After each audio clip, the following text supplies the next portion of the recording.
In the gilded heart of a Manhattan penthouse, where the air hung heavy with the scent of expensive cigars and unspoken power, Elena moved like a ghost. She was a housekeeper, a woman whose eyes held the weight of a life she'd left behind, and her only defense was her own invisibility.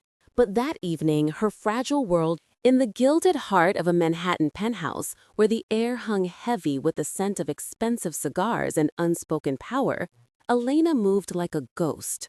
She was a housekeeper, a woman whose eyes held the weight of a life she'd left behind, and her only defense was her own invisibility. But that evening, her fragile world shattered. The building manager, a man of petty ambition and a cruel streak, cornered her, his voice a venomous whisper as he accused her of stealing a gold cufflink from a marble end table. When she quietly objected, her denial was met with contempt.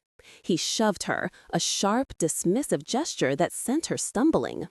Elena fell, her cheek meeting the cold, unforgiving floor, and with it her carefully preserved dignity fractured into 1,000 pieces. But what happened in the suffocating silence that followed would change everything, and if you watch until the end, you will understand why. Subscribe now and tell us in the comments where you are watching from. Elena Reyes was 28, though the exhaustion in her posture made her seem older. She polished surfaces that reflected a life she could never touch, her movements precise and economical, designed to erase her own presence. Each day was a quiet battle, fought not with words but with her unwavering integrity. She was paying off a debt that was not her own, a ghost from a past tragedy that had claimed her family and left her responsible for her younger sister's future. This job, in this opulent cage overlooking the city, was both her prison and her penance. Her strength was a silent, stubborn thing, a small flame she shielded against the constant winds of indifference and casual cruelty that defined her existence. The penthouse was a world of muted sounds and oppressive luxury. The low hum of the advanced climate control system, the distant, muffled sirens from the streets 50 stories below, the scent of aged leather, and the faint, metallic smell of money. It all served as a constant reminder of her otherness. Her supervisor, Mr. Davies, thrived on the small dominion he commanded, his authority a weapon he wielded with relish against those he deemed beneath him. For Elena, he was the face of her confinement, a daily source of anxiety that kept her perpetually on edge. She felt his eyes on her constantly, searching for a flaw, a mistake, an excuse to exert his power and remind her of her place in this gilded hierarchy. Despite the fear, Elena carried within her a fierce, unyielding sense of justice. She observed the hollow opulence around her with a detached clarity, seeing the moral emptiness that lay beneath the gleaming surfaces. Her hands, though calloused from work, were clean in a way the hands of the men who owned this building would never be. This inner fortitude was her secret rebellion, a refusal to let her circumstances define her spirit.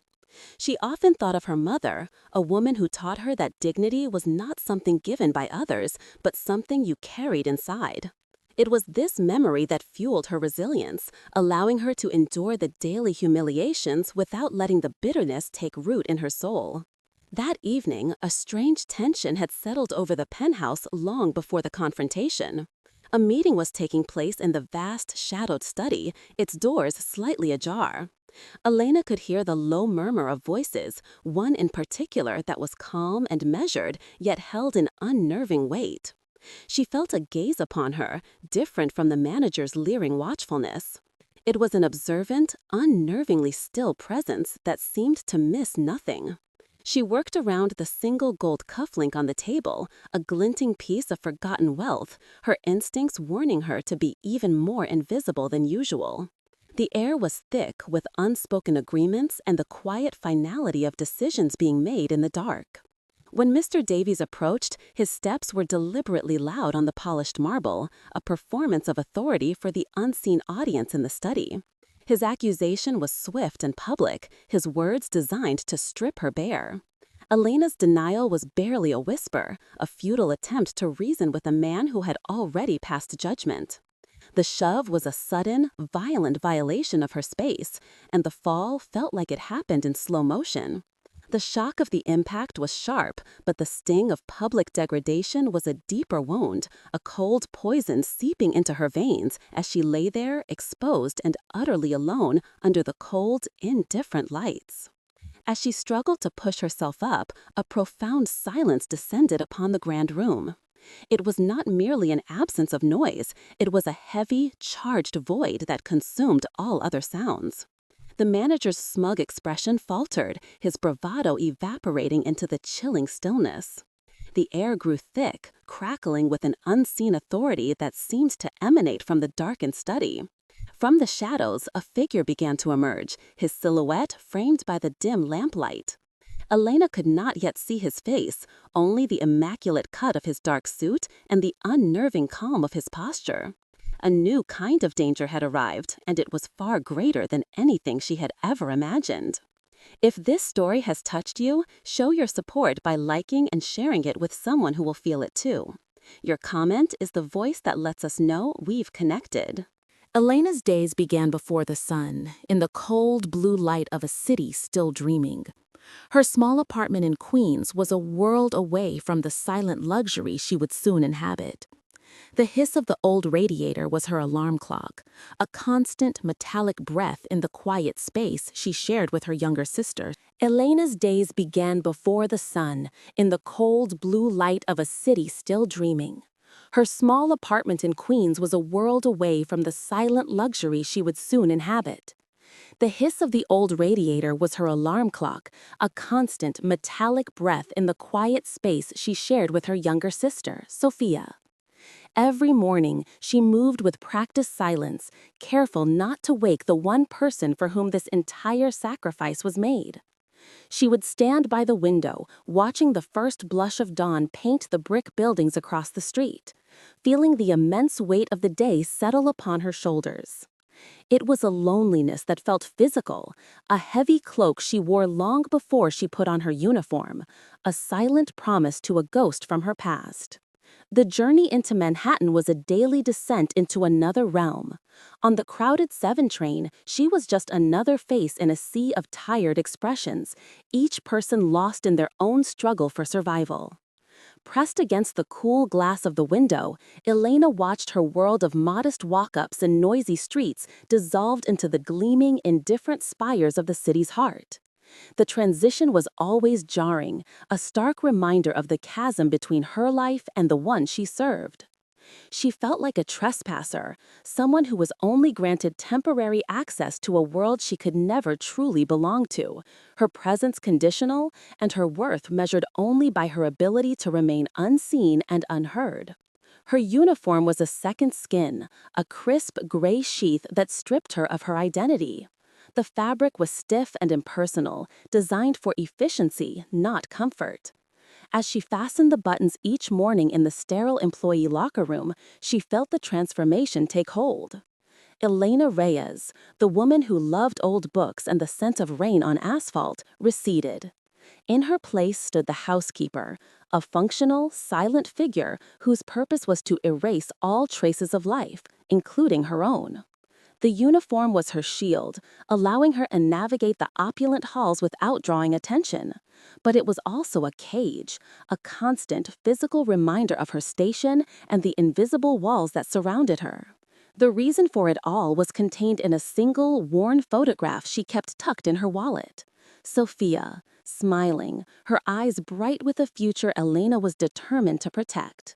The debt, a crushing inheritance from their parents' tragic accident, was a monster that threatened to consume that future.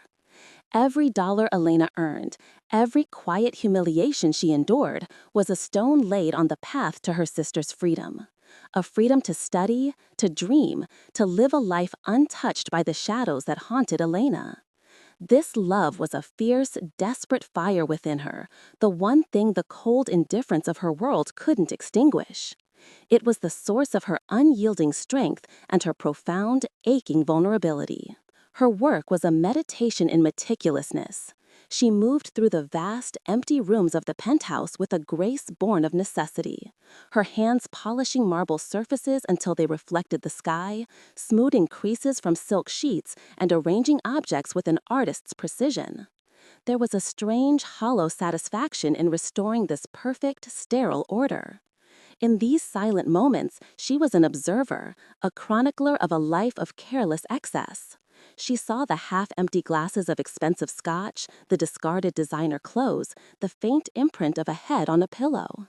She learned the rhythms and secrets of the penthouse owner through the things he left behind, yet she knew nothing of the man himself, only his powerful, ghost-like presence.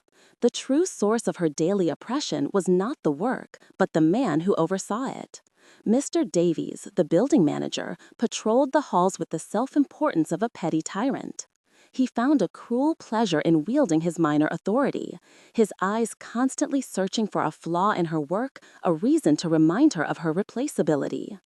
He would materialize behind her, his voice a condescending drawl as he pointed out a non-existent speck of dust or criticized the way she organized a closet. Each encounter left a sour taste in her mouth, a small, chipping away at her resolve. She learned to absorb his barbs with a placid expression, a mask of deference that concealed the quiet rage simmering just beneath the surface. In the rare moments she found herself alone in the grand living area, the city spread out beneath her like a carpet of jewels. She would allow her dreams to surface. She'd once sketched buildings, her notebooks filled with designs for homes filled with light and warmth, not the cold, intimidating grandeur of this place. She imagined a life where her hands created things instead of just cleaning them, a life where her voice was heard and her thoughts mattered. These stolen seconds of fantasy were both a comfort and a torment, a glimpse of a life she felt slipping further away with each passing hour on the clock. It was a painful reminder of the person she might have been if fate had dealt such a cruel hand. The pressure of her situation was a constant, low-grade fever. It was in the terse, demanding text messages from the loan agency, the ever-dwindling numbers in her bank account, and the worry lines that were beginning to etch themselves around her eyes. She existed in a state of perpetual calculation, stretching every dollar, foregoing meals to ensure the rent was paid and Sophia had her school supplies. This financial prison was more effective than any physical one, binding her to this job, to this city, to Mr. Davies's daily cruelties. To quit was to fail, to let the monster of debt win, and that was a possibility she refused to entertain, no matter the cost to her own spirit. On that particular evening, the penthouse felt different. The usual heavy silence was replaced by a taut, electric tension that seemed to vibrate in the air. She noticed sleek black cars idling on the street below and men in dark suits speaking into their wrists in the lobby. An important meeting was happening, a gathering of shadows. Her instincts screamed at her to be smaller, quieter, to blend into the very walls. As she dusted the marble end table in the main living area, her eyes fell upon a single, forgotten object, a heavy gold cufflink gleaming under the soft lamplight. It was a small, insignificant piece of wealth, yet it felt like a trap waiting to be sprung. It was then that she felt his presence. Mr. Davies emerged from the hallway, his walk a self-important strut, his face set in a look of predatory satisfaction. He had been waiting for an audience, for this moment of heightened tension, to stage his little drama. He stopped directly in front of her, blocking her path, his shadow falling over her like a shroud. Elena's heart began to pound, a frantic, trapped bird against her ribs. She knew with a sudden, chilling certainty that her invisibility had just been stripped away. His eyes flickered from her face to the gold cufflink on the table, and a cruel, triumphant smile curled his lips as he prepared to speak. From the shadows of the study, a silence fell that was more profound than any sound. It was a heavy, absolute void that swallowed the manager's snide triumph and the frantic beat of Elena's own heart. Mr. Davies froze, his face paling as if he had walked into a wall of solid ice. The source of this chilling stillness was a figure rising slowly from a leather armchair, his form a dark, sharp silhouette against the soft glow of a desk lamp. He moved with an unnerving economy of motion, a predator whose power was announced not by a roar, but by the sudden, complete obedience of the world around him. His presence commanded the very air in the room, making it thin and difficult to breathe. He emerged from the doorway, stepping into the grand living space. Leo Moretti was a man built from quiet authority and tailored darkness. His suit was a shade of charcoal so deep it seemed to absorb the light, its lines immaculate and severe. He walked without a sound, his polished Italian shoes making no impression on the thick Persian rug, a ghost of immense substance. His face was a study in controlled composure, handsome but severe, with eyes that held the cold, detached clarity of a man who had seen the worst of the world and had become a part of it. He did not look at the trembling manager. His entire focus, a force of unnerving intensity, was fixed on the woman crumpled on the floor. As he drew closer, Elena could feel the sheer weight of his presence pressing down on her. It was an aura of immense, contained power, a stillness that promised violence more effectively than any threat. The men who had been murmuring in the study were now silent sentinels in the doorway, their deference a testament to the man they served. Elena, still on her hands and knees, looked up and met his gaze. His eyes were not cruel, but they were devoid of warmth. They were the color of a stormy sea, deep and unreadable, and in their depths she saw a flicker of something ancient and weary, a profound loneliness that resonated with her own in a way that was both terrifying and strangely familiar. He saw her not as a disgraced employee, but as a symbol of something he had long since lost. In the defiant glint of her tearful eyes, in the way she held her head high even in her humiliation, he recognized a purity his world was designed to corrupt and destroy.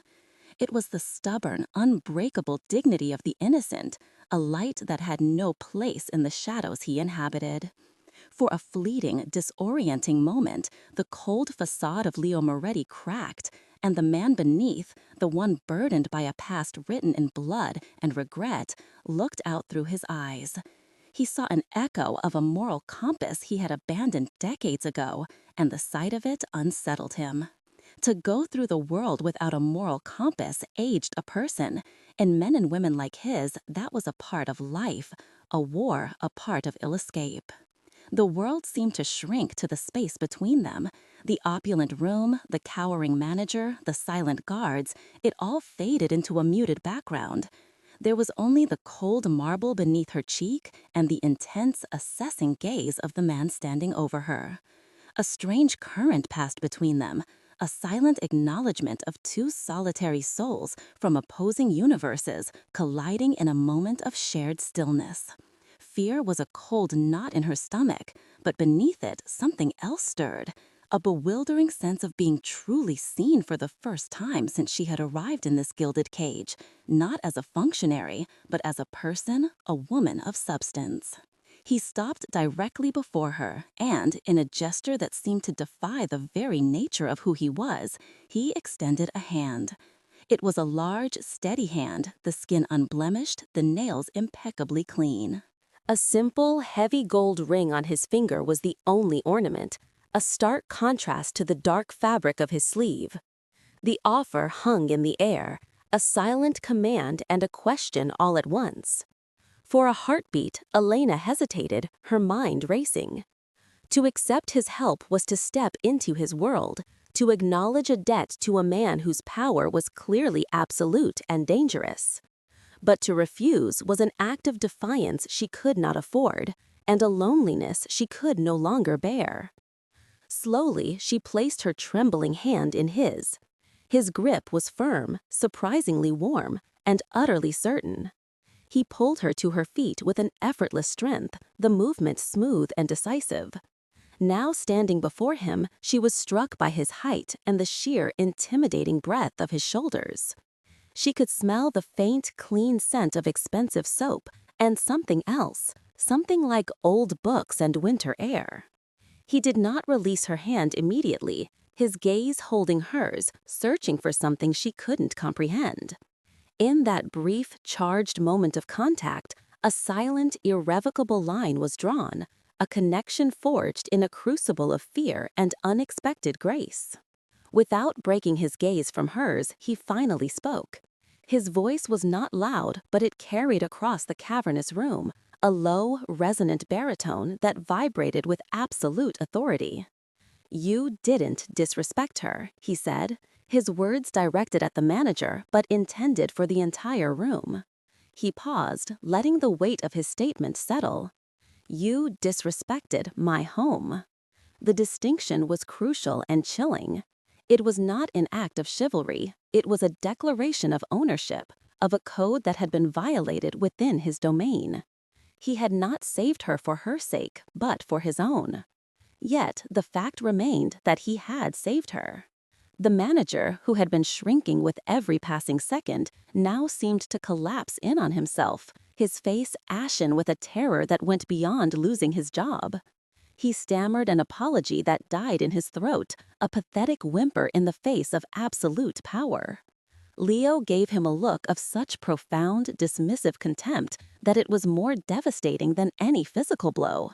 With a barely perceptible flick of his eyes toward the door, he dismissed the man from his sight, from his home, from his world. The manager scurried away, a broken thing, leaving behind a silence thick with the aftermath of a king passing judgment. Leo finally released Elena's hand, the warmth of his touch lingering on her skin like a brand. He gave her one last, long, unreadable look, his expression a mask of impenetrable control once more. Then, as silently as he had appeared, he turned and walked back into the shadows of his study, the doors closing behind him with a soft, definitive click. He was gone, but his presence remained, an invisible weight in the air, a cold promise of a new, far more dangerous reality. Elena stood alone in the center of the vast room, her body trembling not from the fall, but from the terrifying, undeniable truth that the hand that had lifted her up belonged to the darkness itself. The days that followed were draped in a strange, reverent silence. Mr. Davies was gone, his absence a void that no one dared to question. The other staff now looked at Elena with a new, unsettling mixture of fear and respect, their whispering ceasing the moment she entered a room. They kept their distance as if she were now part of the penthouse's untouchable decor. Elena tried to reclaim her invisibility, to scrub away the memory of Leo Moretti's gaze and the firm warmth of his hand, but it was impossible. She was no longer a ghost in this house. She was a marked woman, haunted not by a threat, by the chilling, undeniable presence of a protector she never asked for and could not escape. She began to feel his presence even when he was not there. It was in the way a door would be left slightly ajar to his study, allowing the low, rich sound of a cello concerto to drift into the hallway where she worked. It was in the single, perfect white orchid that appeared one morning on a console table she was scheduled to polish, a stark, living thing in a world of cold marble and steel. These were not coincidences. They were messages, silent acknowledgments of her existence from a man who commanded worlds with his silence. Her fear began to curdle into something more complex, a disquieting awareness that she was the subject of a powerful, unseen, and meticulous observation. Their first true encounter after that night happened in the gilded cage of his private elevator. She had stayed late, meticulously cleaning up after a small, unannounced gathering, and was heading for the service exit. As she passed the main lobby, the heavy bronze doors of his personal elevator slid open with a soft, expensive sigh. He stood inside, alone, his dark suit a column of shadow against the polished mahogany walls. He simply looked at her, his expression unreadable, and held the door. It was not a question, it was a summons. Her heart hammered against her ribs as she stepped inside, the doors closing behind her, sealing them together in a suffocating, fragrant silence. The descent was an eternity compressed into 50 floors. The air was thick with the scent of his cologne, sandalwood and something cold like winter air, and the unspoken tension between them. Elena kept her eyes fixed on the illuminated floor numbers, her hands clenched so tightly her knuckles were white. She could feel his gaze on her profile, a tangible weight.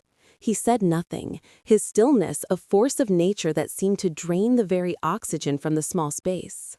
When the doors finally opened to the ground floor, she practically fled, a whispered "thank you" lost in the cavernous, empty lobby. She did not look back, but she could feel his eyes on her until she was out on the street. He began to orchestrate these moments with unnerving subtlety.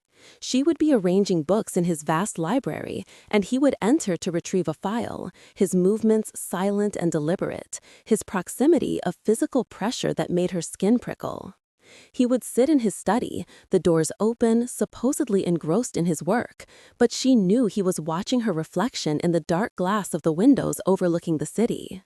These were not accidents. They were calculated intrusions, a slow, methodical dismantling of the walls she tried to keep around herself. He was studying her, learning her rhythms, her habits, her silent dignity, with the focus of a master strategist planning a campaign. This constant, silent scrutiny forced her to confront a terrifying duality. The world knew Leo Moretti as a ruthless figure, a name whispered with fear in the city's underbelly. She had searched for him online, finding only sanitized articles about his business ventures, punctuated by veiled allusions to a power that operated outside the law. This was the man she should fear, the darkness she should run from. And yet, what she saw in those stolen glances was not the monster from the headlines. She saw a profound, almost crushing loneliness in his eyes, a weariness that seemed to emanate from the very core of his being, and it resonated with a part of her she thought was entirely her own. Her fear was a cold, rational thing, a survival instinct screaming at her to maintain her distance. But beneath it, a dangerous fascination began to take root. She started to see the man behind the myth, the silent king imprisoned in his own opulent kingdom. She noticed the way his jaw would clench when he was on a difficult phone call, the faint old scar that traced the line of his left knuckle, the way he would sometimes just stand by the vast windows, looking down at the city not as a conqueror, but as an exile. These small, human details were cracks in his armor, and through them she began to see a soul as wounded as her own. He, in turn, found himself drawn to her with an intensity that unnerved him. Her quiet resilience was a rebuke to the sycophantic predators who populated his world. She moved through his home with a grace that had nothing to do with wealth and everything to do with an innate sense of self-worth. He saw her tending to a wilting plant on a forgotten balcony, her touch gentle and patient. He watched her speak with a quiet kindness to the junior kitchen staff. She was a beacon of a simple, unyielding morality he had long ago dismissed as a weakness. Now, her light was becoming a painful, irresistible reminder of the man he might have been. His internal battle was fierce. Every instinct for self-preservation, honed over decades of violence and betrayal, told him to push her away. She was a liability, a vulnerability he could not afford. She represented a world of feeling and connection that had no place in his life, a life built on control and emotional detachment. To let her in would be to invite chaos, to expose the carefully buried parts of himself to a light he was no longer sure he could withstand.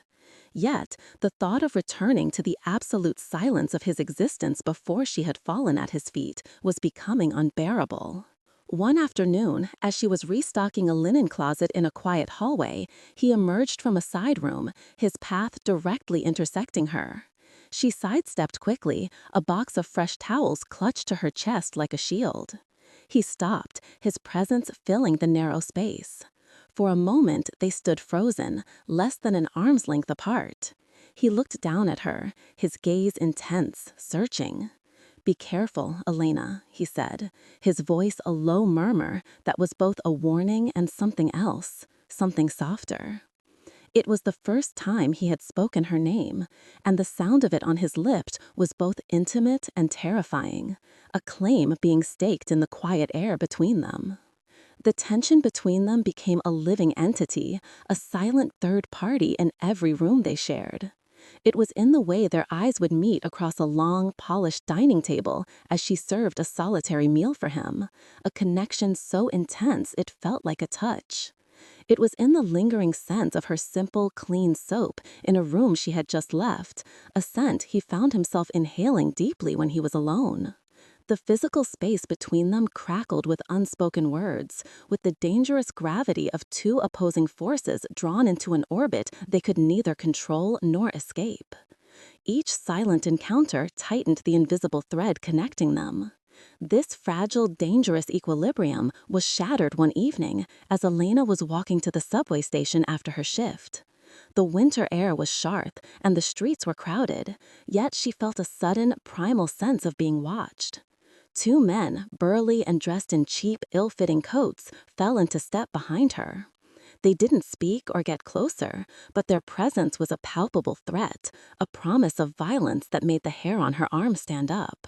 Panic seized her, cold and sharp. She quickened her pace, her heart pounding in her ears, the city lights blurring into a smear of fear. Just as a wave of genuine terror washed over her, a sleek black sedan pulled up silently to the curb beside her. The back window glided down, revealing one of Leo's impassive suited guards. "Mr. Moretti sent me," the man said, his voice flat and devoid of emotion. "Get in, I will take you home." It was not a request, it was an order, delivered with the quiet finality of his boss. The two men who had been following her melted back into the crowd as if they had never existed. She stood frozen on the sidewalk, caught between a visible threat and an invisible, far more powerful one. The ride to her apartment in Queens was conducted in absolute silence. Elena sat stiffly on the soft leather seat, watching the glittering spires of Manhattan recede behind them. The car was a luxurious, soundproof prison, a symbol of his reach and his power. He had been watching her, not just within the walls of his home, but out here, in her world. His protection was not a gift, it was a net, closing around her, separating her from her own life, drawing her deeper into his. She felt a profound sense of violation, but it was tangled with a terrifying, shameful feeling of relief. She had been in danger, and he had kept her safe. When the car pulled up outside her modest apartment building, she got out without a word.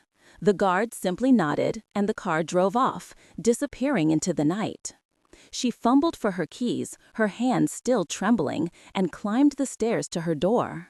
There, on the worn welcome mat, sat a small, elegantly wrapped parcel. There was no card, no name, just a simple black ribbon. Her breath caught in her throat. She knew, with absolute certainty, who it was from. It was another message, another piece of his world invading hers, another step across a line she was no longer sure even existed. She took the package inside, her heart a frantic drum against her ribs. With trembling fingers, she untied the ribbon and lifted the lid. Inside, nestled on a bed of black silk, was not jewelry or money, but a set of professional-grade charcoal pencils and a beautiful, leather-bound sketchbook. It was an impossibly personal, intimate gift. He had seen her, not just as a housekeeper or a damsel in distress, but as the woman she dreamed of being. He knew her secret, her long-abandoned passion for art. This gesture was not about power or protection. It was about being seen, truly and completely, by the most dangerous man she had ever met. Holding the smooth, heavy paper of the sketchbook, Elena felt a dizzying mix of emotions, gratitude so deep it ached, fear so profound it stole her breath, and a bewildering sense of connection to a man she should despise. This wasn't a gift, it was a confession. It was his way of telling her that he saw past the uniform, past the quiet servitude, and into the very heart of her.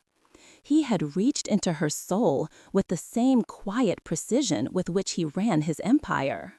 And in that moment, she understood that the true danger was not in his world of shadows, but in the terrifying, undeniable light he was beginning to shine on her. The breaking point arrived on a Tuesday night, cloaked in the deceptive calm of a private dinner.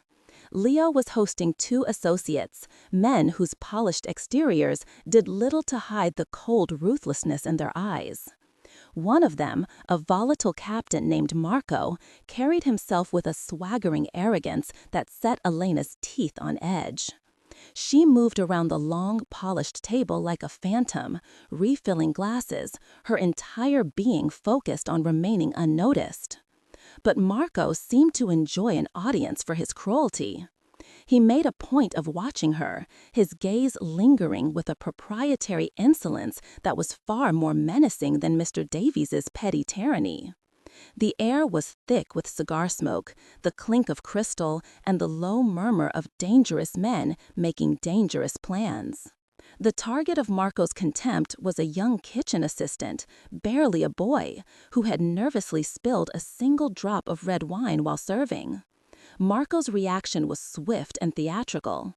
He berated the boy in a low, vicious tone, his words a string of insults designed to strip him of his dignity. The boy stood trembling, his face pale with fear and shame, unable to speak. Leo watched the exchange from the head of the table, his face an unreadable mask of stone, his silence a coiled spring of potential energy. Elena's hands, hidden in the folds of her apron, clenched into fists. She saw herself in the boy's terrified eyes, felt the phantom sting of the cold marble against her own cheek.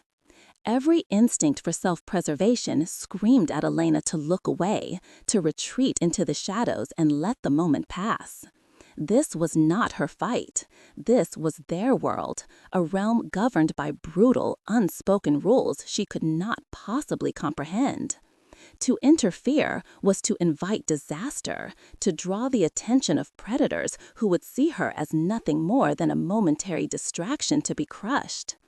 But as Marco's verbal assault intensified, something inside her snapped. It was the quiet, unyielding part of her that her mother had nurtured, the part that believed in dignity above all else. She could not stand by and watch another person be broken for the sport of a powerful man. Her silence had become a form of complicity she could no longer bear. Taking a small, steadying breath, Elena stepped forward from the periphery. The movement was subtle, yet in the charged atmosphere of the room, it was as loud as a gunshot. All conversation stopped. She looked not at Marco, but at the terrified boy. "It was an accident," she said, her voice quiet but clear, carrying across the silent room with astonishing force. "He meant no harm." The words were simple, an appeal to a decency she knew did not exist here. For a moment, there was only a stunned silence. She had broken the cardinal rule of her existence. She had become visible. She had spoken out of turn. She had intervened. And in doing so, she had just signed her own death warrant. Marco's head snapped toward her, his eyes widening in disbelief before narrowing into slits of pure fury. A slow, incredulous smile spread across his face, a mask of contempt for the sheer audacity of her actions. "What did you say?" he hissed, his voice dropping to a lethal whisper. He pushed his chair back violently, the legs scraping against the marble floor, and rose to his full, intimidating height. He took a deliberate step toward her, his movements radiating a barely controlled violence. "Who do you think you are to speak in this room?" The other associate watched with detached interest, as if observing a curious blood sport. Elena stood her ground, her heart hammering, her gaze unwavering. Before Marco could take a second step, a blur of dark motion cut through the space between them. Leo was on his feet, moving with a speed and silence that was utterly terrifying. He did not run, he simply appeared, a solid, unmovable object directly in Elena's path, his back to her, shielding her completely from Marco's advance. He had not raised his voice, had not made a sound, yet his action was a deafening roar that shook the very foundations of the room's power dynamic. He had physically placed himself between one of his own captains and a housekeeper. It was an unthinkable, insane act of allegiance that defied every code of their brutal world. Leo raised a hand, not in a fist, but placing his palm flat against Marco's chest, stopping his forward momentum instantly. The gesture was deceptively calm, yet it carried the absolute finality of a closing tomb. Marco froze, his face a mask of shock and rage, his body tensed to strike, but held in place by an invisible, unbreakable force. "Marco," Leo said, his voice a low, chillingly soft murmur that was more terrifying than any shout. "You will not touch her. You will not look at her. You will leave my home now, and you will not return." It was not an order. It was a judgment, a final, irrevocable decree delivered with the cold certainty of a god. The room was suspended in a state of profound shock. The other guest stared, his mouth slightly agape, witnessing a breach of protocol so severe it was tantamount to treason. In their world, women like Elena were disposable, pawns in the games of powerful men. For a boss to choose one of them over a loyal, high-earning captain was not just a betrayal, it was a declaration of weakness, an emotional liability that could be exploited. Leo had just exposed his own flank, revealing a vulnerability no one had known existed. He had shattered his own legend of cold, untouchable control for the sake of a woman who meant nothing to his empire. From behind the solid wall of Leo's back, Elena could feel the heat of his body, could smell the faint scent of sandalwood and winter air. She saw the pure, murderous rage in Marco's eyes, and for the first time, she understood the true nature of the world she had stumbled into. But the fear was eclipsed by a stunning, earth-shattering realization. The monster was real, but he had just turned on his own kind to protect her. In that moment, Leo Moretti was not a mafia boss. He was simply a man, one who had just sacrificed a piece of his own brutal kingdom to preserve her small, fragile island of dignity. Marco, after a long, tense moment, finally backed away, his face contorted with a hatred that promised future retribution. He left without another word, the other associate scrambling to follow him. The heavy doors closed, plunging the room into an impossible silence. It was over.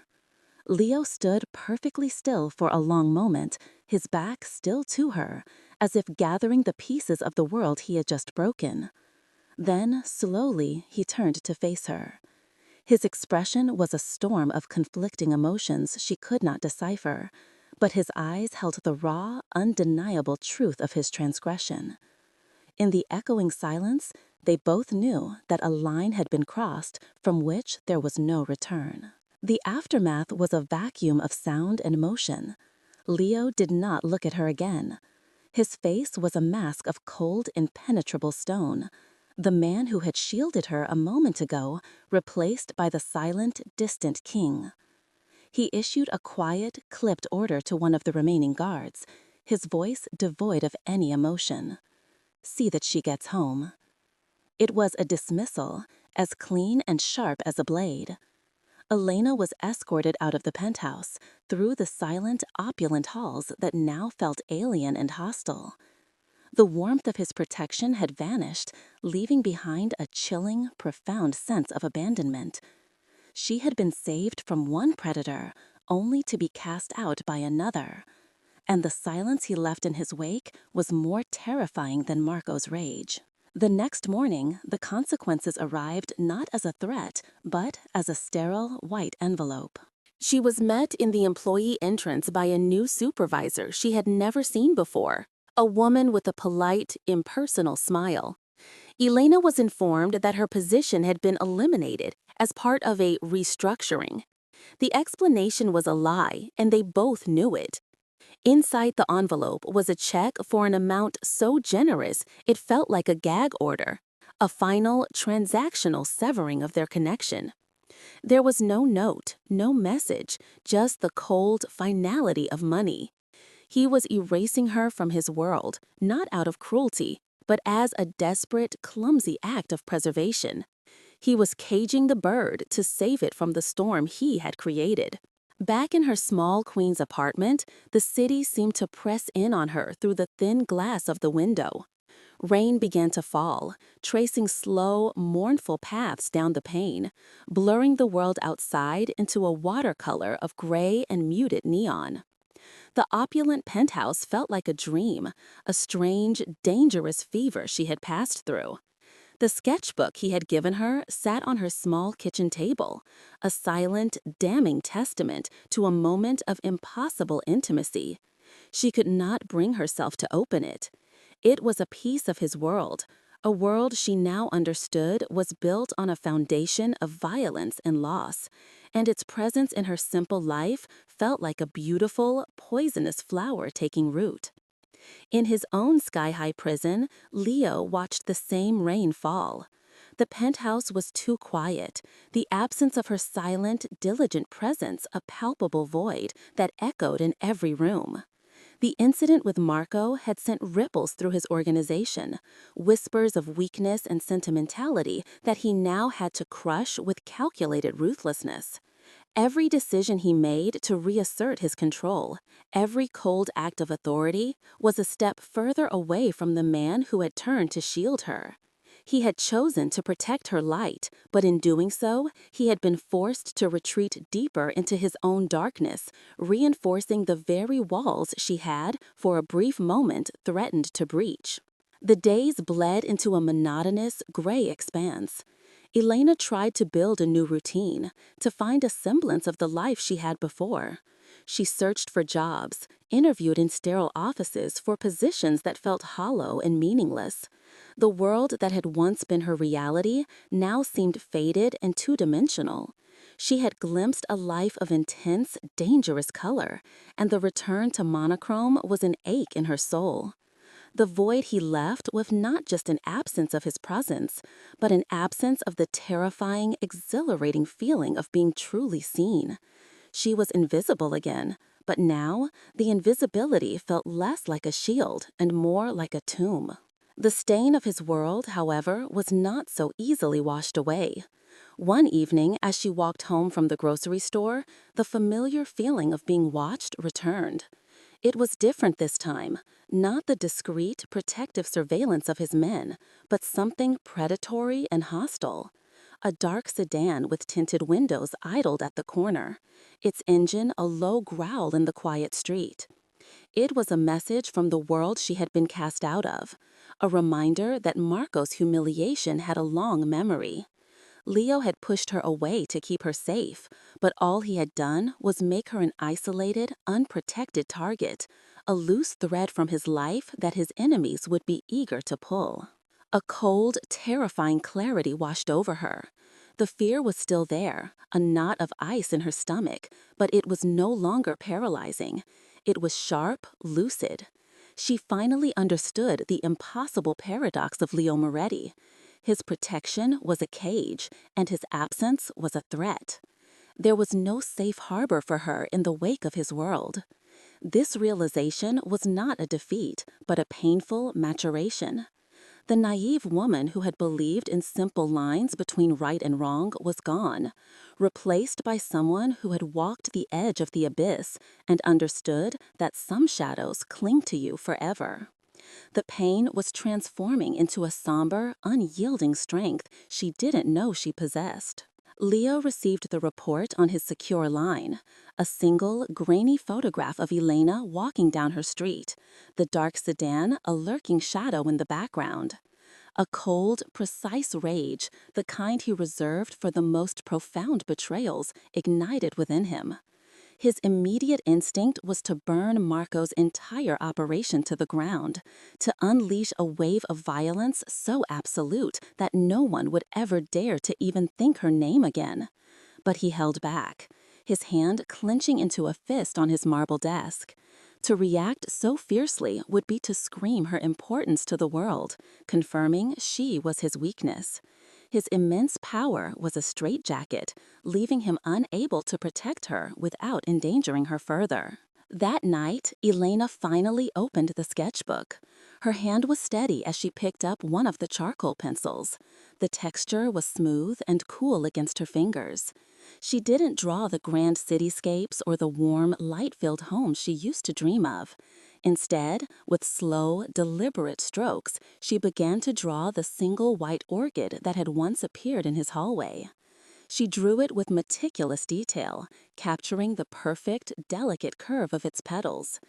But in her drawing, she added a single, subtle flaw, a faint brown edge on one petal, the first, irreversible sign of decay. It was her acknowledgement of their story, something impossibly beautiful, destined to wilt. The silence that settled between their two worlds was absolute, a profound and heavy quiet filled with the echo of everything left unsaid. In his penthouse, Leo stood before the vast window, the city lights a cold, distant fire. In her small apartment, Elena looked out at the same sky, the sketchbook lying open beside her. They were separated by miles of concrete and an impassable chasm of morality, yet they were bound by the shared weight of their choices. The connection between them remained, a phantom ache of what might have been, a quiet, lingering note in the vast, indifferent symphony of the city. 6 months later, in a small, bustling art gallery in the village, the air smelled of cheap white wine and turpentine, a world away from the sterile scent of polished marble. Elena stood not in a uniform, but in a simple black dress, her posture open and relaxed. She was no longer a ghost. She was a creator. On the wall behind her hung her contribution to the student showcase, a large charcoal drawing of a bridge. Its architecture was stark and modern, spanning a chasm of deep, absolute shadow, its elegant lines reaching not for a grand skyline, but for a simple, solitary source of light on the other side. It was a self-portrait rendered in steel and stone, a testament to the quiet, unyielding strength she had built from the ruins of her former life. She felt his presence before she saw him, a sudden shift in the room's energy, a familiar weight that settled in the air and silenced the chatter in her immediate vicinity. Her heart did not race with fear, but began a slow, heavy, deliberate beat, a drum marking a moment of profound significance. She turned, her eyes scanning the crowd, and found him near the entrance, a figure of immaculate darkness standing just beyond the main circle of light. He was watching her, his gaze as intense and unreadable as it had been that first night, an anchor of stillness in the shifting sea of people. He was an exile at the border of a world he could observe but never truly enter, and his focus was entirely, unshakably on her. Their eyes met across the crowded gallery, and the space between them collapsed into a silent, charged void. In that single, sustained look, an entire unspoken history was acknowledged. She saw in his gaze the weight of his choices, the crushing loneliness of his throne, and a flicker of something she had never seen before, a quiet, somber pride. He, in turn, saw the woman she had become. He saw not the frightened housekeeper who had trembled at his feet, but an artist who had taken the tools of darkness he had given her and used them to create a testament to light and resilience. It was a final, silent confession, a mutual recognition of the indelible mark they had left on each other's souls. He offered a single, almost imperceptible nod. It was not a greeting, nor was it a farewell. It was an act of release, an absolution. In that one gesture, he was severing the final invisible chain that bound her to his world, acknowledging her strength and setting her free. As he turned to retreat back into the night, Elena's gaze was drawn to the large gallery window overlooking the street. For a fleeting second, she saw a familiar, menacing figure, one of Marco's men, a persistent shadow from her recent past, being quietly and efficiently intercepted by 2 of Leo's guards. They guided him into a black sedan that pulled away from the curb and vanished, erasing the last tangible threat to her peace.